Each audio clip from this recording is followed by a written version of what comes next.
Encontrar novas rotas mais rápidas e seguras sempre foi um desafio para a navegação.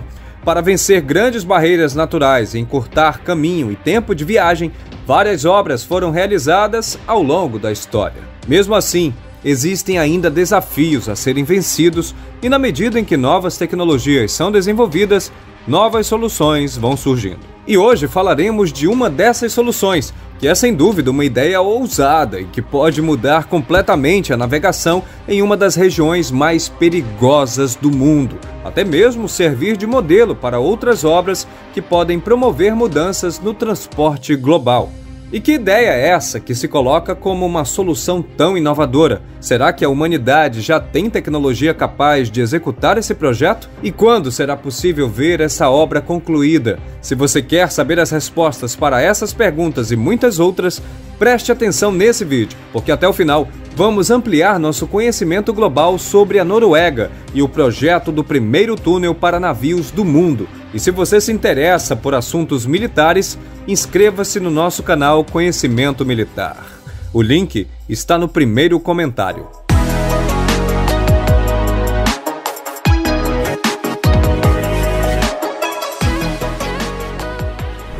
Para entender um pouco a necessidade dessa construção, como é de costume aqui no canal, vamos voltar um pouco no tempo para falar do contexto da região e da evolução da engenharia, o que torna possível realizar essa obra inovadora.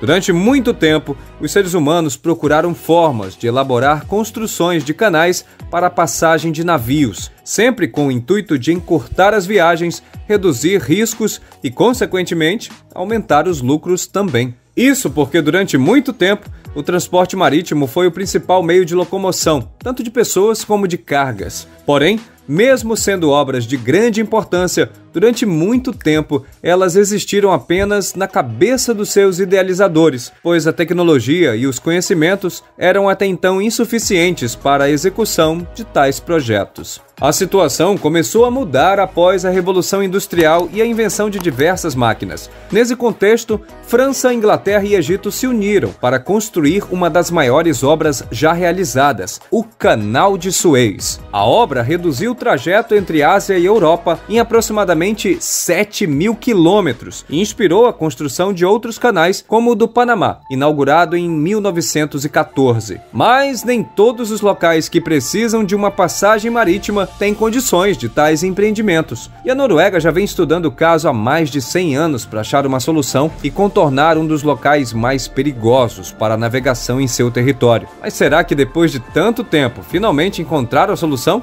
É o que vamos ver a seguir. Devido à geografia do país, a navegação é um dos meios de transportes mais importantes da Noruega e contornar a península de Stad sempre foi um problema para os navegantes noruegueses. Inclusive, alguns estudos apontam que essa era uma região evitada até pelos vikings. E olha que os vikings dificilmente arregavam para alguma coisa. Se nem eles, que possuem a fama de corajosos, enfrentavam, dá para imaginar que seja perigoso mesmo. E realmente é. Nessa região, são registradas as maiores velocidades de vento, além de ser constantemente um local típico de tempestades e até mesmo de intensos furacões. Por isso, é muito comum que as embarcações passem longos períodos ancoradas, esperando a melhora nas condições climáticas para seguirem com a viagem sem riscos. E se você está pensando que precisam esperar por serem barcos pequenos, está enganado. Até mesmo os de grande porte precisam aguardar até que o mar se acalme. O grande problema da região é que essa é a única península da Noruega totalmente exposta ao mar. As outras que existem são protegidas por pequenas ilhas que funcionam como quebra-ondas.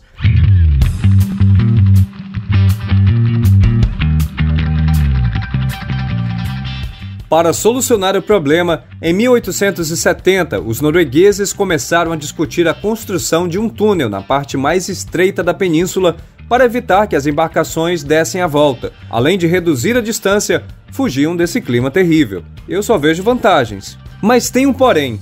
O problema é que, com o passar do tempo, as embarcações foram se tornando cada vez maiores e as limitações técnicas acabaram inviabilizando o projeto inicial. Somado ao alto custo, o projeto acabou engavetado por mais de um século. Aparentemente, a ideia passaria mais algum tempo dentro da gaveta, pois apesar do governo ter incluído o túnel no Plano Nacional de Transportes, o valor para a execução da obra havia sido retirado do orçamento nacional, ou seja, o mesmo que nada.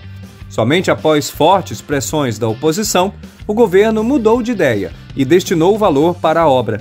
Estamos falando de muito dinheiro. O custo total está estimado em 2 bilhões e 800 milhões de coroas norueguesas, que equivalem a 325 milhões de dólares, que por sua vez, na cotação atual, representa mais ou menos 1,5 bilhão de reais. Como já dissemos, o túnel deve ser construído na parte mais estreita da península por motivos óbvios. Com um comprimento de 1.700 metros, 37 metros de altura e 26 metros de largura, o túnel terá uma profundidade de 12 metros, o que permitirá a passagem de navios de até 16 mil toneladas. Esse será sem dúvida o primeiro túnel para navios do mundo, porque já existem outros que servem para a passagem de barcos, como o túnel de Malpa, na França, e que existe inclusive há bastante tempo. Contudo, até o momento, esses túneis servem apenas para a passagem de pequenos barcos.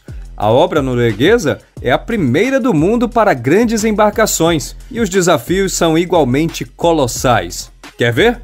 Então olha isso! A obra deverá ser executada em duas frentes, iniciando com as escavações pelas extremidades e se encontrando no meio.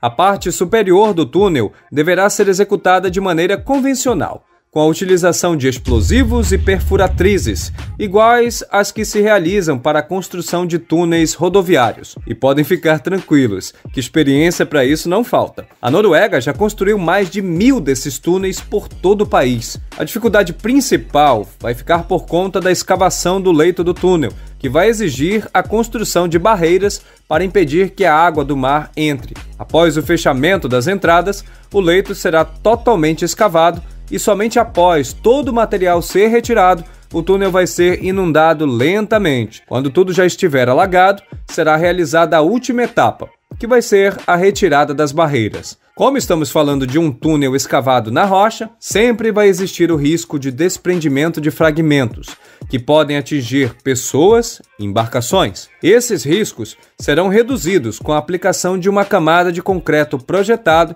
e também com a proibição de pessoas no convés durante as travessias. O tempo para cruzar o túnel será de aproximadamente 12 minutos apenas. Hoje, os navios levam 2 horas para circular pela península, o que mostra uma considerável redução de tempo, além, claro, de reduzir drasticamente o período de espera por melhores condições climáticas. E talvez o principal benefício seja a aceleração no desenvolvimento de 2 das principais atividades econômicas norueguesas, que são a pesca e a aquicultura.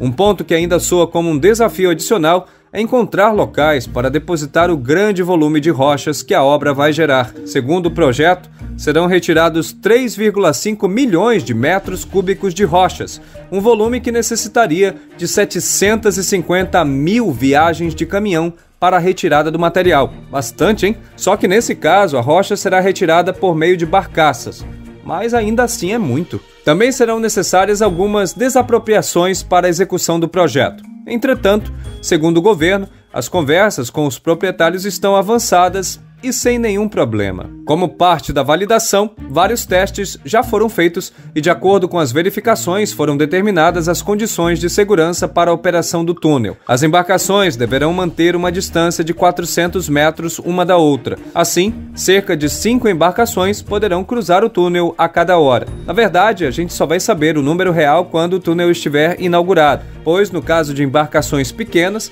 vai ser permitida também a passagem simultânea. E em breve, todos poderemos saber no que isso vai dar, pois o governo norueguês pretende contratar a empresa responsável ainda em 2022 e a previsão é de que os trabalhos comecem no primeiro semestre de 2023. A conclusão da obra está prevista para 2026. E aí, depois de tanto tempo engavetada, você acha mesmo que agora a obra finalmente vai sair do papel? Responda aí nos comentários pra gente saber.